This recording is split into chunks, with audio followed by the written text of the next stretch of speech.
because of Bill C-18 and Facebook. There's been some issues, shall we say, of how information gets distributed in Canada. Because no, you can't have the naughty news. You can only have the stuff. And what can I tell you? I guess most of my life I've been a little bit naughty and done things kind of in contravention to what the rules are. They don't like people like myself and others to speak. And but government bureaucrats generally are the pathetic fools that the pathetic, not nerds. That's insulting to nerds. But the ones that we had to protect as little kids. And that's exactly how they're behaving with C-18 and all of this nonsense. So it's been very disruptive, actually, to a lot of platforms moving forward. But you know what? We'll continue to do what we can do. And it's almost like Twitter seems to be the one platform that seems to be pushing back. And I guess Facebook in their own way is pushing back as well, because they also banned the CBC and a bunch of other Canadian news feeds. But is what it is. And we talked about it this week in a Twitter space. Greg Staley had joined and explained a little bit of what he's going through. That was on the Political Bitcoin Hour, which I host on Twitter with Brendan Gentili on Wednesdays at 1 o'clock. So if you're around, join. I think we're going to do more on C-18 and censorship and Canadian media and all that sort of stuff this coming week. So, it is what it is.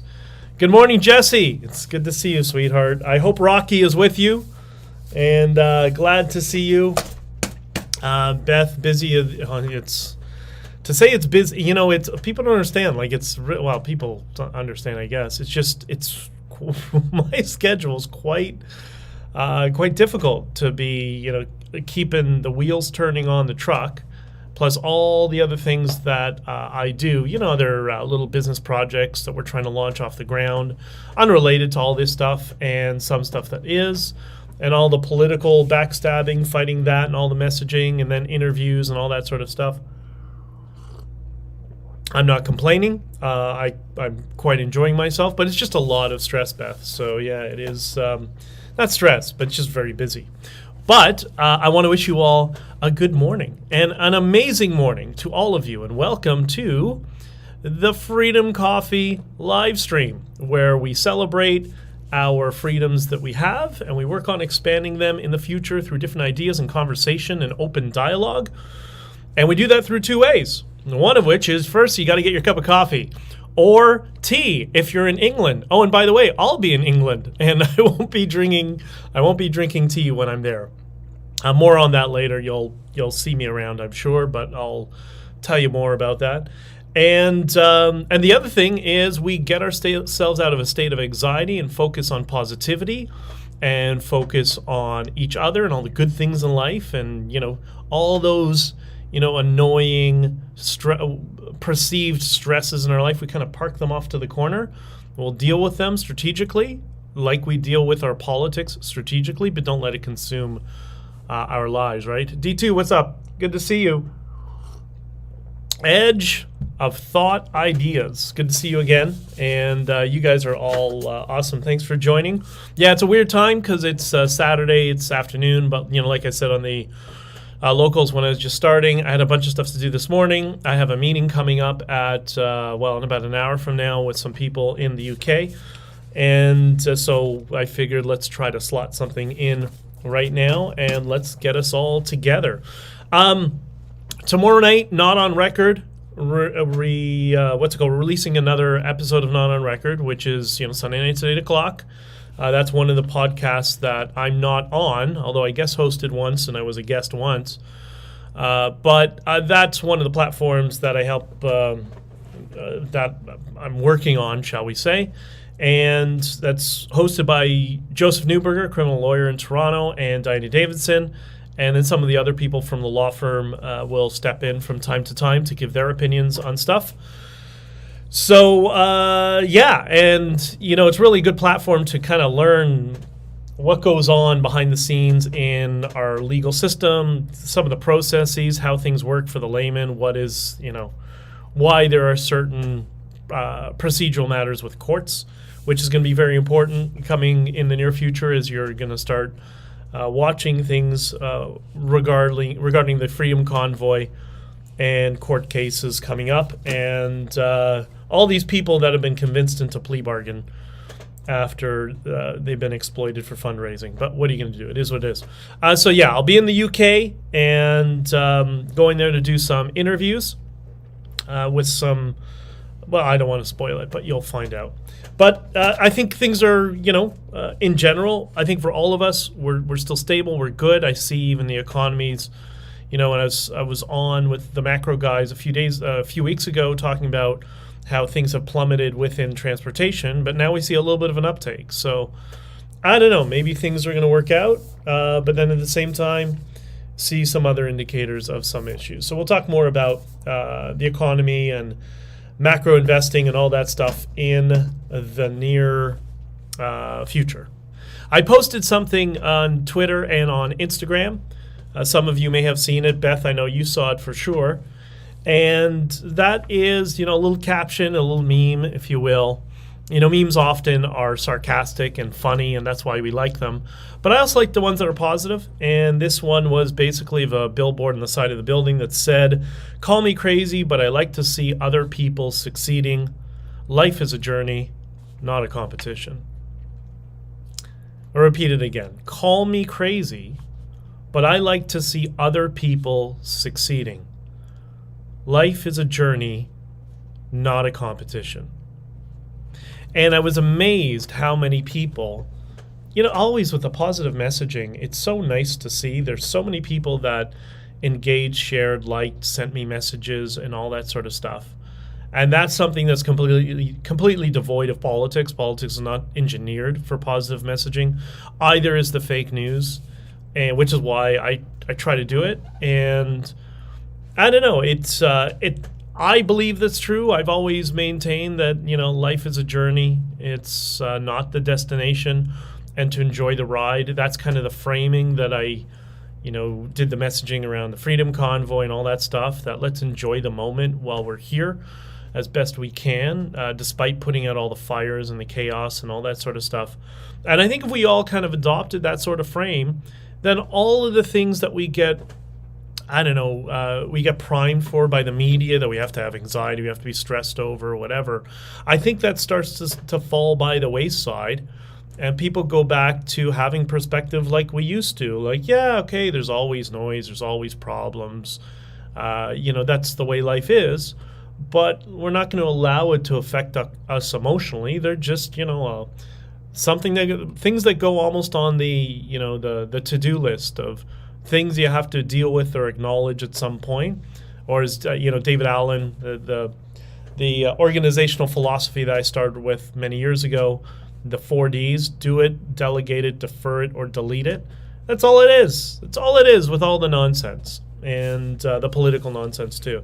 So anyways, if you're following me on Twitter or on Instagram, give it a like if you agree, and share that perspective with other people, because I know there's a lot of people that need that. Is there an existing launch time? Which parties ever for... Is there an existing launch time watch parties ever for Not On Record podcast? Not yet, but that would be a good idea. That would be an awesome idea to get people together in certain places to do a watch party. I'm really busy with stuff right now, but I try to do obviously what I can for Not On Record. But that's something that I've had in the back of my head, and there's a kind of a maybe possible tour that I and some other people are working on, and that might be something that we can incorporate in it, because I think there's a lot of misunderstanding of how the legal system works, which is why I wanted to do that podcast, just to help better educate people and get them away from the bifurcation that everybody who identifies as liberal is evil, which is not true, or everybody who identifies as conservative is evil, which is equally not true, and figure out a way for us to communicate with each other. And I think you'll see with that platform, it's kind of politically neutral. Like, clearly Joe doesn't like Trudeau, but or the Trudeau administration. But so do many other liberals feel the same way, and that's kind of what I'm trying to show. That's the only little bit of political inference there, but it's mainly just legal. It's not about politics. But anyways, okay, so got some good news. Well, good news. The Toronto Star, the Toronto fake news Star, who I banned from the Freedom Convoy press conferences because nothing they say is remotely true, is asking for Trudeau to resign. It was in an op-ed, so it's not from the paper itself. But the headline, there was a couple of headlines written about this, and one of them is in reference to a study, Justin Trudeau should step down before the next election, majority of survey respondents say. Now, that would never be allowed to go to print if they were on board entirely with Justin Trudeau. That's just the way media works. So that's showing that there's a bifurcation within people who identify as liberals or the Liberal Party itself. I mean, I happen to know there is. We've talked about this before. But now they're saying the quiet part out loud, sort of thing. And that just shows we're at the tail end of his political career. Will it go to 2025? I don't think so. There's too many people with big business interests in that have ties to the Liberal Party they're just business people, and that's the party they support. Are starting to realize it's starting to cost them money too. So I think that is a sign to celebrate. But what's interesting is some of you might know that, so I'll have to explain this. I'm going to co-opt this idea, borrow this idea from the comedian, author, now YouTuber Scott Adams, who I've gotten to know a little bit. Really, really nice guy, by the way. And it's really funny. He's discovered this data point that, oh my God, it seems to be so consistent, which is, you have to pardon my language, 25% of people will fuck up every question on every survey. It's not always the same 25 people, of course, they change, but they'll screw up they'll always screw up. Like, it's so funny how consistent it is. You know, the sky is blue. 25% of people will say, I'm not sure. It's that blatant and crazy. It's really funny. So, having said that, this study, which asks, should Trudeau resign by the next election? What percentage would you say that disagreed and thought Trudeau should run again in the next election? Apparently, it's 27%. So, it's about, or as they like to say, about one quarter. So there you go. There's the 25% who screw up every question on every survey. 56% of people said he should step down. 17% aren't sure. So I don't know. What does that mean? That means there's 70% of people who don't even know who Justin Trudeau is, which is probably the accurate number. Remember, because we're aware of what things are going on politically because we've been affected by it, there's a very large minority of people who've never heard of Justin Trudeau. They don't have a clue who he is, right?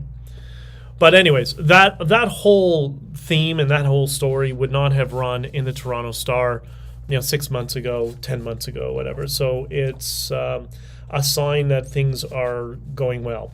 Okay, I want to talk about Convoy Bait. We're going to have to do this again. This happens every time Trudeau's polling numbers plummet for some reason. It's almost like there's a correlation. I don't know. We saw messaging coming out through social media, which is what the feds / political operatives use to sow in, to seed narratives and all that sort of stuff. They've tried to bait all the, quote, freedom fighters or convoy supporters or whatever you want to call them and us and whatever. It's about a week ago saying it's time for another Convoy 2.0. So I'm going to do a live stream in the near future explaining how to identify somebody who is a Fed / federal political operative, political fixer, maybe sometimes people in law enforcement, although not usually so much in Canada, where you're dealing with a Fed who's trying to get people into trouble. There's a bunch of very clear signs on how to do it. I'm going to talk about that in the near future. But this is one of them. When Trudeau's numbers collapse and you start hearing people saying, we need to have a Convoy 2.0, that's coming from feds. That's coming from political operatives, right? Because what do they need? They need a boogeyman, right? So they're trying to use you and trying to use your good nature and concern for the country against you to bait you into, quote, another convoy. There's no another the Freedom Convoy was done. The line in the sand was drawn. We took Justin Trudeau's reputation for being, pretty, and flushed it down the toilet globally, where everybody now understands he and his administration are all monsters. So there's no need for another convoy. Next, we need to just wait for the other corrupt party to gain power, and then we can put pressure on them. Just wait it out. Right now, you just need to just chill and let things work it out. But they're not going to allow that to do it. By they, I mean the political operatives who need to save him and have the cathedral, the political homogeny, whatever you want to call it. They need to seed a second convoy to bait you into getting involved in something that's not necessary right now. And there's a second benefit if they get enough people to buy into this nonsense of a Convoy 2.0 right now. And that is, it would destroy the legacy of the first convoy. I was discussing that in a space yesterday, and somebody brought up this very salient point, which is 100% accurate. Take, for example, Woodstock, which was kind of the framing I was trying to message the Freedom Convoy around.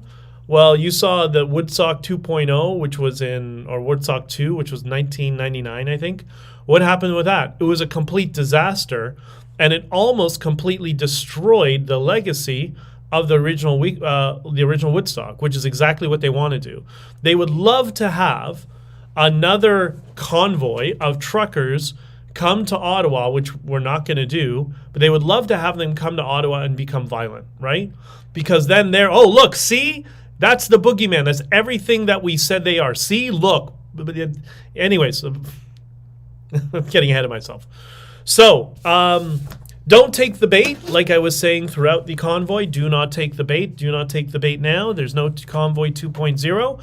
Anybody who tells you there's a Convoy 2.0 is a Fed, or in some way linked to the political class, the federal political, and maybe the provincial political class as well, because they all kind of work together, right? But it's very interesting to see both the Convoy 2.0 and Justin Trudeau should resign in the Toronto Star, and seeing the community notes on Twitter. So I don't know if any of you have signed up to be one of the, how do you describe them? Somebody who authenticates community notes or creates community notes or whatever. I did a long time ago, so when it was first announced.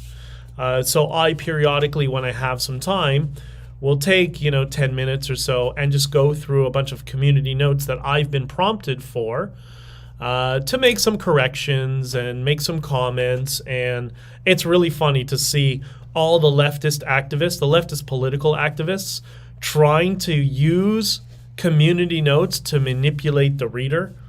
If you haven't signed up for community notes on X, Twitter X, whatever we're calling it now, I highly recommend it. It's so funny. What you do is you see basically a fake claim and the fake news media is getting community notes like crazy. And I'll get to you in a second, Jesse. And they, so the fake news comes out with a story. This was something on CTV. I can't remember what it was. And there was a whole bunch of community notes, and they're all from like leftists and all that sort of stuff. People tied to politics. And so when you click on the community notes, it gives you a whole bunch of, there's kind of the positive and the negative, even though it's not trying to say that. And it gives you a number of reasons why the note or the article is problematic, inaccurate, fake, fabricated, whatever it is. And the one that's great, that boy, is this consistent with it, with applying it to the legacy media, and that is misses the key point or irrelevant, i.e. it's misleading or irrelevant. All of like I could go through the entire CTV Twitter account and apply that label, misses the key points or irrelevant, to like 95% of their articles. It's so funny. And it's a really good way to vent the frustration at the horse shit that they're trying to distribute and brainwash you to thinking in news. Just go on and start giving them community notes for everybody to see. And what does that do? That affects it in the algorithm. It makes the algorithm realize that it's not a reliable news source, and it informs everybody else who's reading it. So it's really great. And it's really the best label that explains the fake news industrial complex strategy, which is what I think I'm starting to call it, the fake news industrial complex, right? Someone on X posted, we need a Convoy 3.0. Oh, now there's a 3.0. I laughed and said, there will never be a 2.0, so I don't know where you think we have a 3.0. Yeah, exactly. I think right now it was a monumental period in Canadian history. Right now what we need to do is we need to inform people of what happened there, why we all got arrested, and which was mainly people on the inside that were trying to tear it apart, which I was trying to stop. So because I was trying to stop, them sabotaging us and getting us into trouble, I got the labels from everybody in Political Convoy. All you guys know that. So the next step is to inform people as to what went on behind the scenes, which is what I'll be working on for some time, in addition to other stuff. And hopefully you will help me do that as well. That's why like, share, and subscribe these streams or stuff that I do, whatever. And yesterday I was in a space with a liberal guy. And the guy's, I think he's an anti-Trudeau liberal, and there are lots of them. There are a lot of them. And kind of my kind of liberal. I don't agree with him on a lot of policy ideas, but some of them I did. We didn't get into policy ideas, but framing, like the understanding of postmodernism and the threat that postmodernism, that philosophy brings to our society. I was shocked to hear him say that, a liberal, telling me that, postmodernism is a problem. And it was equally interesting for him because he knew who I was, never spoke to me, had all these preconceived ideas of who I was based on, things that he read in the fake news. And he said, I can't believe how much I'm agreeing with BJ in this chat. And I said, yeah, there's a reason for that. And this is a good tip for all of you. And this is the best way to describe it. Nothing you read about a public figure is accurate. That includes positive and negative. Nothing you read about a public figure is accurate. And I lived this. I went through this. Because according to alternative news and fake right-wing news and fake left-wing news, and I'll fake every news. It's all fake. It's all fake. According to all of them, I'm both a neo-Nazi and Jewish. I'm both gay and married with children. My mom called me laughing, saying, I can't believe all this time you've been hiding a family and children from me. Don't you love your mother? That's just nothing you read about anybody is true. That includes all the crap that you've been seeing distributed about me from Political Convoy. It's not true. None of it is. And it'll take time for people to understand that. And we're well onto that journey. We're, a year and a half into it. So when you get into this, as we're talking to people more about the Freedom Convoy, what actually happened, and people start to become better informed, and they become curious, and even liberals become curious, which is what's starting to happen now. That's why I was in a conversation with this guy who, I don't align with politically, but we found a lot of things that we, could communicate on. When you start to explain to people how we were sabotaged, how Political Convoy was involved, how Keith Wilson lied on the stage in the POEC, how Andrew Lawton's book, half of it is complete bullshit. When you start talking about that stuff, people who've bought into this framing or the framing that they've been primed for, they're going to slip into what we've discussed here before once or twice, the 7 signs of cognitive dissonance. So and this is something to practice, it's really entertaining. When somebody is suffering the 7 signs of cognitive dissonance, the reason they are is because they have had, in the context of the Freedom Convoy and everything after, they have had the political class launder ideas through those people and had them adopt them as their own ideas. That's what brainwashing is. That's why they spend so much money on all these little proxy organizations and all these little, slaves and foot soldiers, like Hurt Locker Tom and the rest of them. That money was spent to prime all of you to launder ideas that they wanted everybody else to have. That's how all of this works, right? This is why political parties are so invested in social media, because they're trying to launder their ideas through you. And it's really funny. You can see it. You can see it on the left side, right? When people promulgate and repeat and parrot word for word things that Trudeau says, or even better about Trump. Oh, Trump's a racist, blah, blah, blah. The right is doing the same thing to you. No different. But it's difficult to see it when it's people that you agree with politically. That's why it's very important to always see what the other side is thinking, even when you don't agree, so you can kind of see the consistencies in nonsense from either side.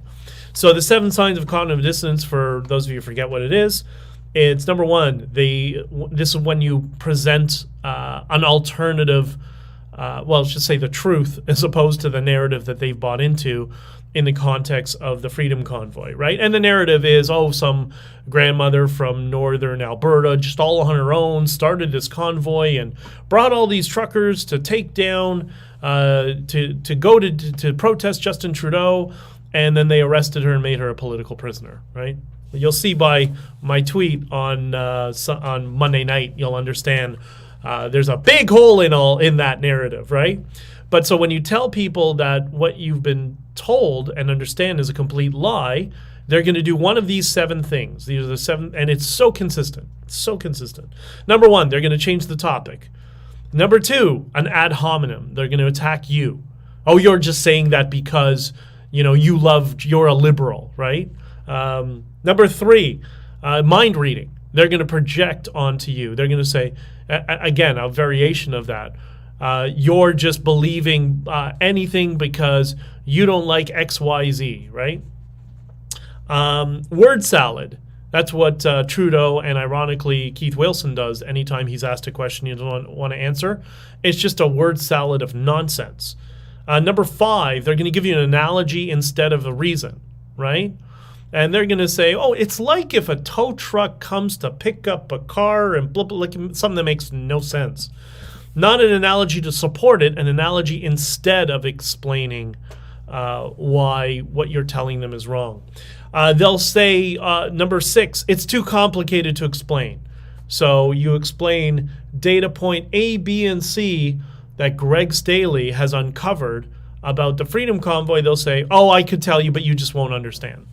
And the other one that you all recognize from Jordan Peterson with Kathy Newman on Channel 4, the so you're saying straw man. They'll start with so you're saying and completely mischaracterize what you're trying to tell them.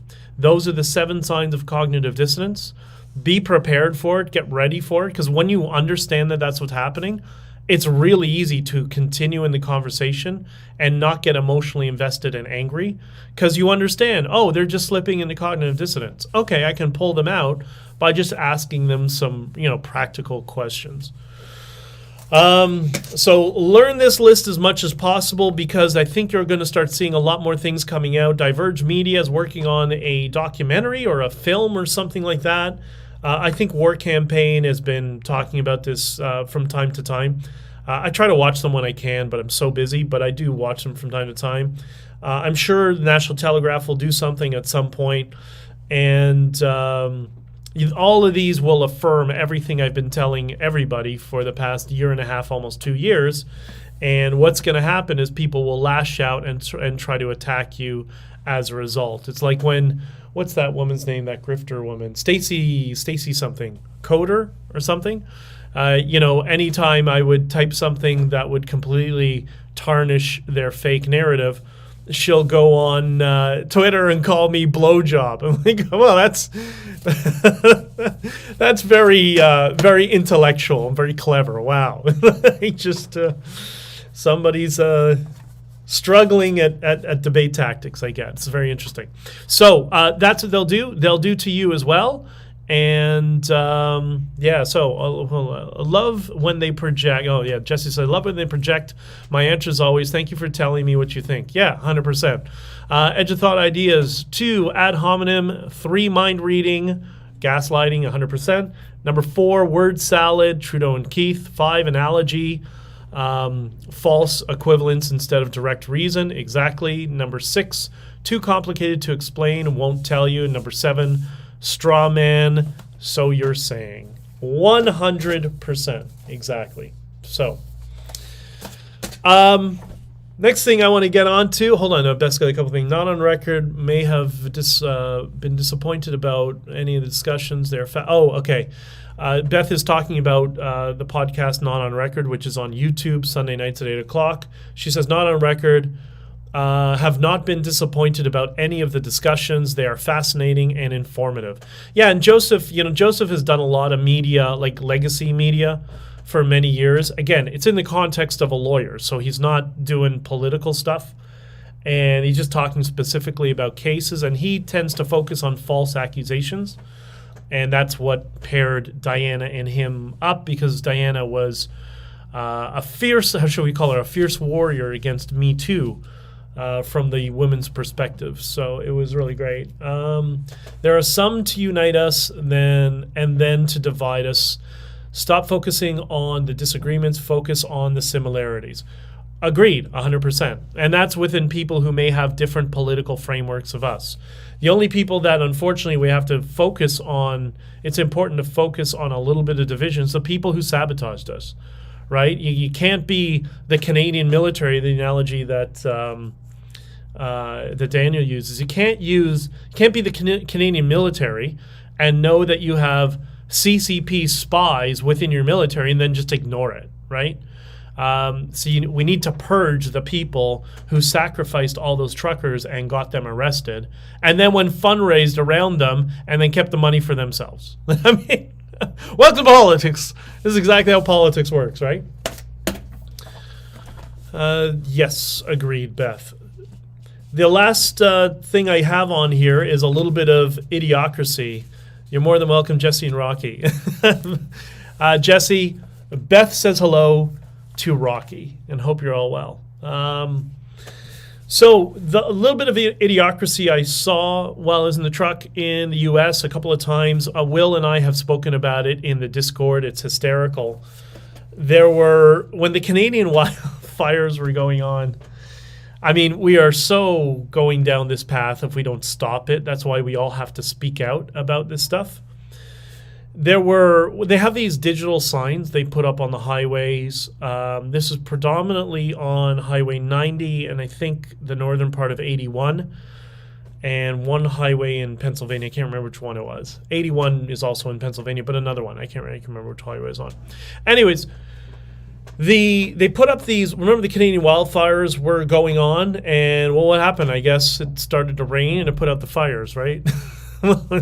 So, and it's funny, once the word arson came into play and some people in law enforcement said, yeah, we're suspecting arson, all of a sudden, all the fake news stopped talking about it. Isn't that interesting? So while that continued to go on for about another week or so, I was driving through New York and Pennsylvania going down to the East Coast, and there was a lot of smoke there, a lot of smog that came from the smoke, a ton of it. And the thing that I found hysterical, and I put this, it's not even a meme, it's a chart online of all the different types of masks that you have. So there's masks for nuclear contamination. There's a type of masks that firefighters use for smoke inhalation, things with the two big filters on, that's for smoke. And there's a whole list of different masks that have different purposes because the design utility of those masks and what they're trying to solve is completely different. So what do you think the state of Pennsylvania and the state of New York put on the billboard signs when the Canadian wildfires were going on? What do you think? What do you think they did? What do you think they would put as a messaging to everybody when all this smoke from the fires is clearly visible? You know, going down Highway 15, that was the other highway. Going down Highway 15 and seeing, you know, the valley, all of a sudden I can't see into the valley. I can't see the lake that I normally would see and stuff because there's so much smog. It looked like fog, right? Firefighters, is that Jesse, firefighters, is that what we call arsonists now? Firefighters. Yes. So what they put on the digital signs on the highway that all us truckers saw, Will saw it as well, because of all the smoke inhalation, was wear a mask. Wear a mask. Presumably the surgical mask, which is designed for an operating room. Yeah, wear the surgical mask for the wildfires. Is that what firefighters do when they go into houses that are on fire? They put on a surgical mask? Is that how that works? Because what's really interesting about surgical masks, I was working with for some time somebody who was a doctor who explained this from they learned in medical school. The purpose of a surgical mask is to prevent, when they're doing surgery, certain types of surgery, by the way, not all of them. Apparently they don't always wear them in surgery now. Is to prevent blood splatter and filings for like when they're cutting bone in like a serious surgery, from those filings getting into the air for what's it called, mesothelioma, to prevent mesothelioma and to prevent blood splatter. That's what a surgical mask is. But the geniuses in the state of Pennsylvania and the state of New York decided the way to combat smoke inhalation from a wildfire is to put on a surgical mask. This is why conspiracy theories are largely not true. Because that's how stupid and incompetent people are within government. That's not conspiracy, that's just incompetent. Okay, and anytime there's a problem now, let's just throw a mask on it, right? Some senior official will just decide that because the senior official doesn't want to get yelled at by the politician who's getting yelled at about from the constituents. We got to do something. What do? Just do something. Okay. I don't wear a mask. Okay, fine. That's it. We put out a warning to tell people to wear masks. We did something.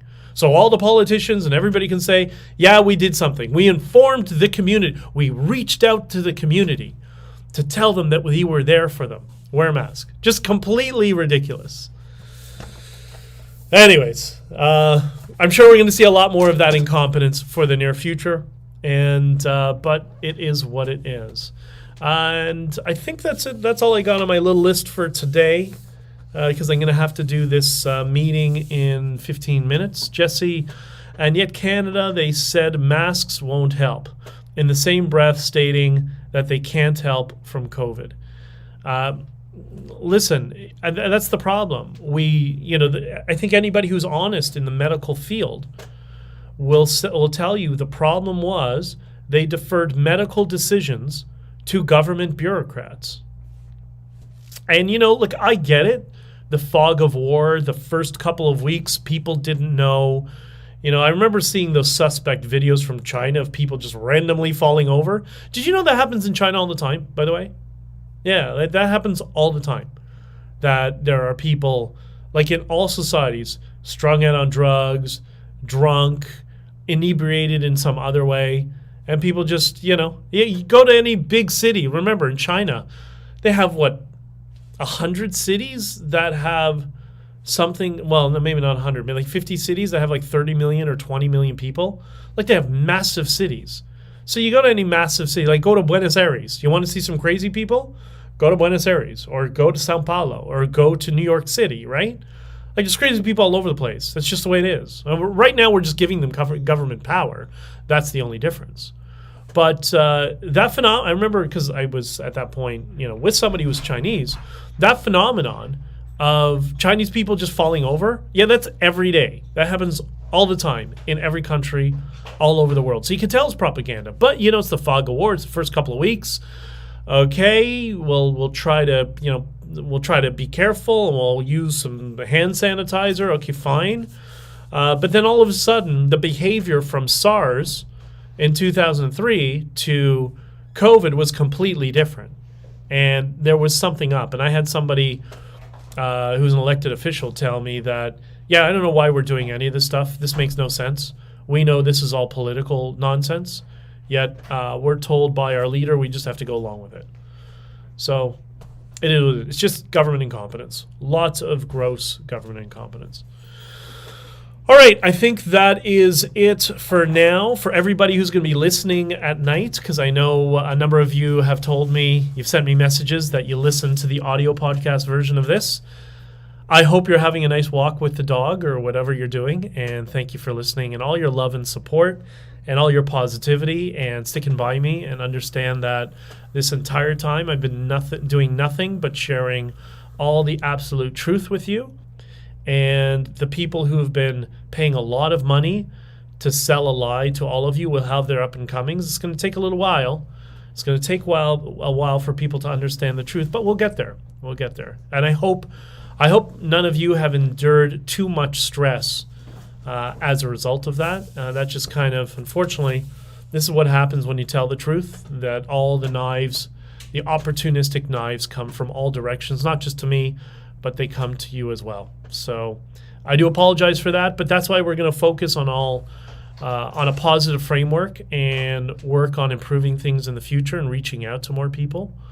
And I think we've got, we had that kernel, that moment in Canadian history where we realized that, as I said in one of the interviews, when the media and the politicians get out of the way, we're all kind of on the same page. Yeah, we might have some differences of opinions, and some of us want more social services, some of us want more of a free market. Okay, yeah, that's kind of the yin and the yang, but it's very easy for Canadians to unify, and you see that every day. I brought up this point in another space that there's people in your buildings or in your neighborhood or whatever, completely different political perspectives, and you interact with them on a regular basis, and they're nice people. Well, that's how the world is. It's not, Twitter is not the world. Facebook is not the world. Social media is not the world.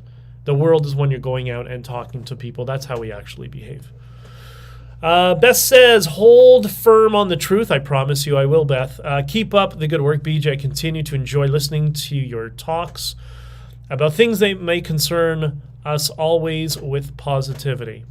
Listen, that's the way we fix the world, is with patience and positivity. Jesse says to everybody, have an amazing long weekend, all of you, or y'all, and I love you. And I agree. Thank you, Jesse. I hope you all have a safe and amazing weekend. Go enjoy the sunshine. It's a long weekend for a reason. I may do a stream on Monday morning. We'll see. And my favorite user ID came up. Murato and Mackenzie came up. You made history in Canada. Thank you, truckers, lawyers. Mafia infiltrated the movement.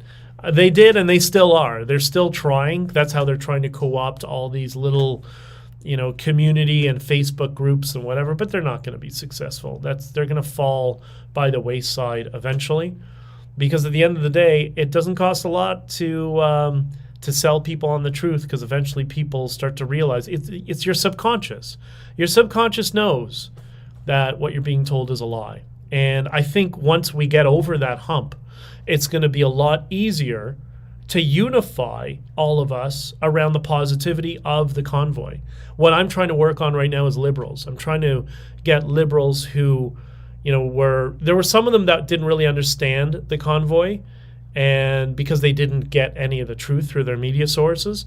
So some of them are willing to listen. I know a couple of them have been turned by this book, honkingforfreedom.com. So if you have a liberal in your your family or amongst your friend network, you can grab them a copy and send it to them. Say, just do me a favor, read it. It's a short read. It's 3.5 hours. And so that's what I want to focus on now, because there's no point preaching to the converted, right?